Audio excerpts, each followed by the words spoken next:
performance management and reward. Performance management is a systematic process for improving organizational performance through the establishment of performance standards for individuals and teams in the organization. Reward. This is a key motivation driver.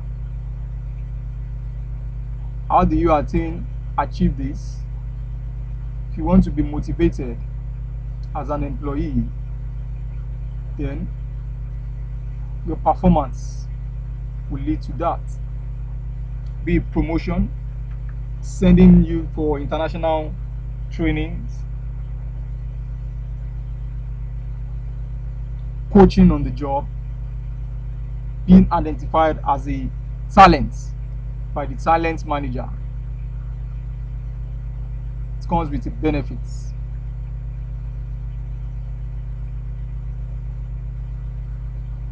Reward can be a vital source of motivation. Said that for employees, but only if it is administered under right conditions.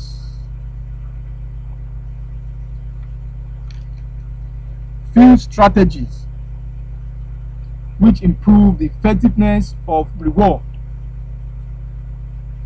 Effectiveness of reward are given below.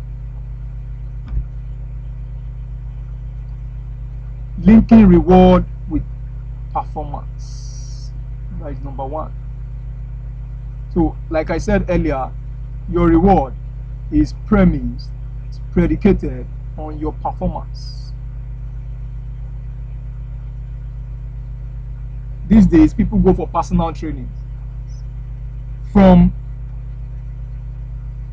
their pockets, all expense paid by them, just to earn the skill, increase knowledge base in all sectors, be it ICT, be it all areas, production, in underwriting, in banking.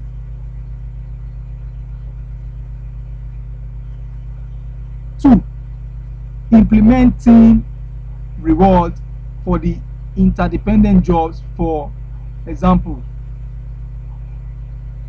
SROS. Job that interdependent. You put team reward, place it on it.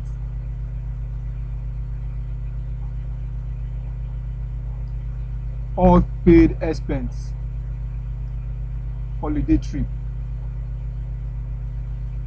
all expense paid for a team that meets their targets.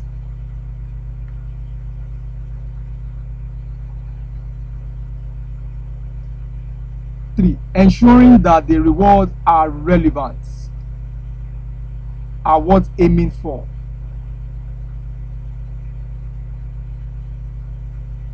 That are what will propel employees into action. Number four, ensuring that the reward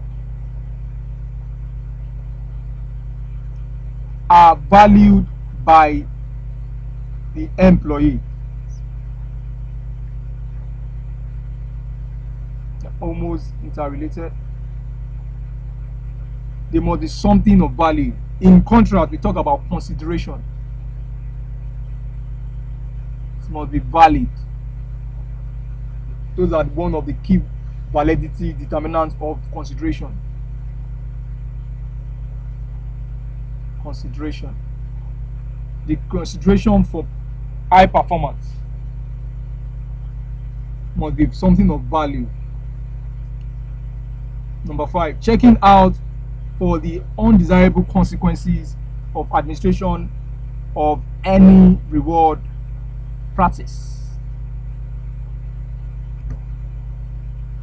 Criteria for settling criteria for setting performance.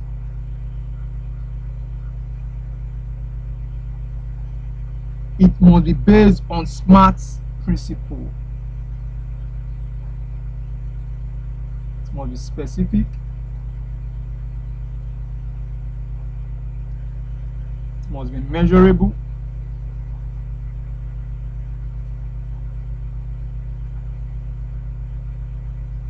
Achievable.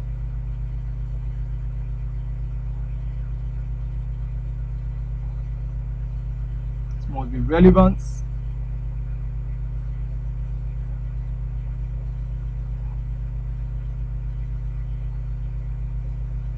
Time.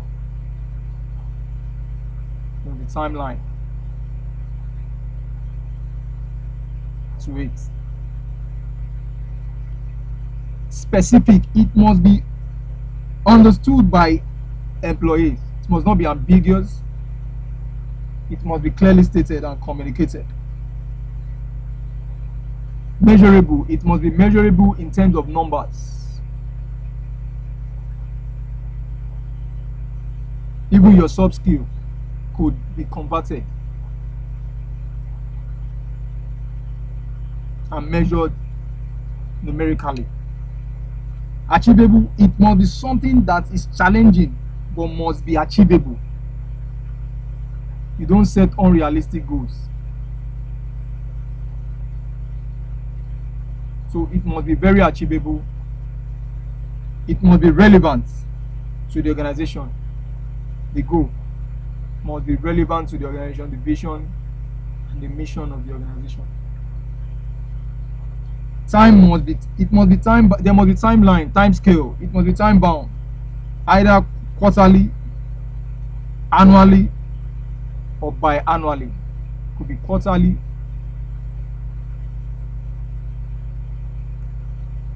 biannually, or annually.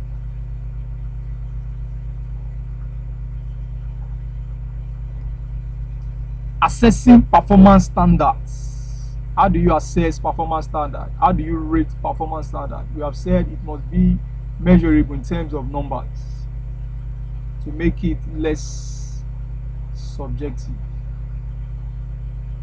and more objective. Objectivity, because you are dealing with people, human beings. So in order not to have disgruntled workforce, it must be less subjective. It must be tilting towards objectivity, because nobody can achieve full objectivity, but it must be upheld by the largest number of people in the organization. Then you're beginning to base your moral judgment on utilitarianism.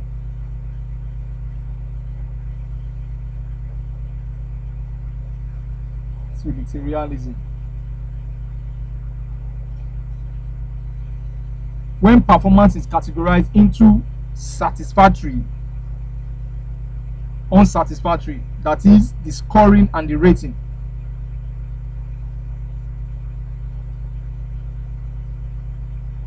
People become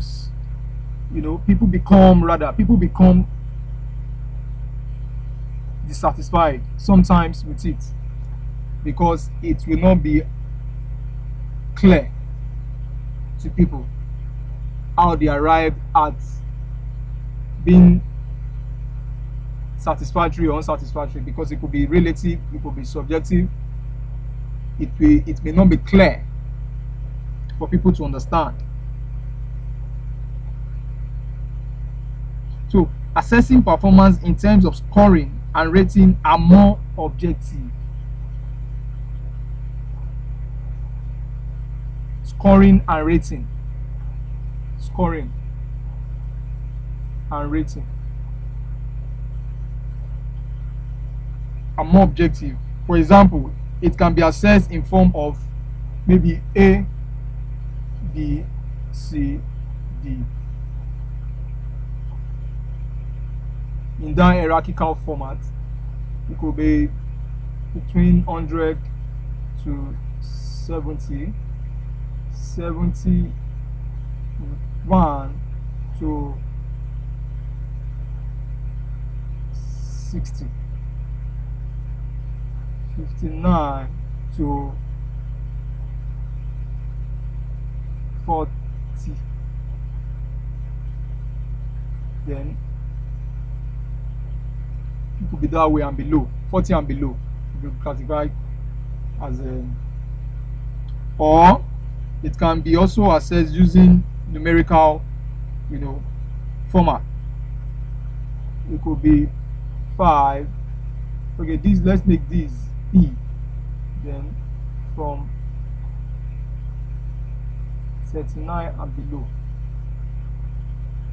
So we have 5, 4, 3, 2, 1. The highest in this regard being 5, just like we have for A in our analogy. When performance is categorized into, this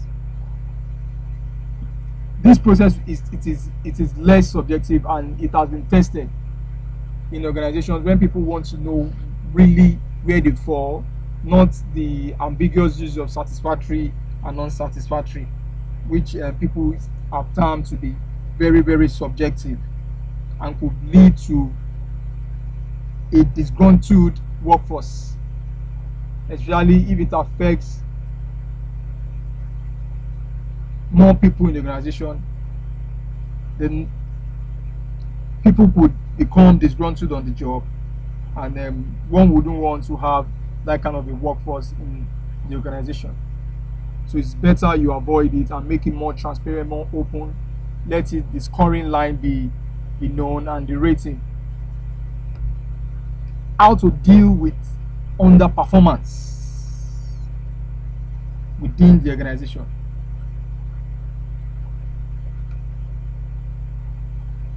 It is the responsibility of HR manager to deal with issue of employee who cannot accomplish the set targets of the organization, and address them through the following: identification of problem responsible for the underperformance.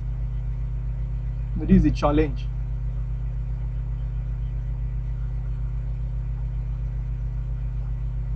You must be able to identify the challenge, just like the policy analysis that we talked about earlier. You must be able to understand why the challenge, what is the challenge itself, and after identification of the challenge, you must be able to eliminate the identified challenge, problem, mitigating against the said employee's performance on the job.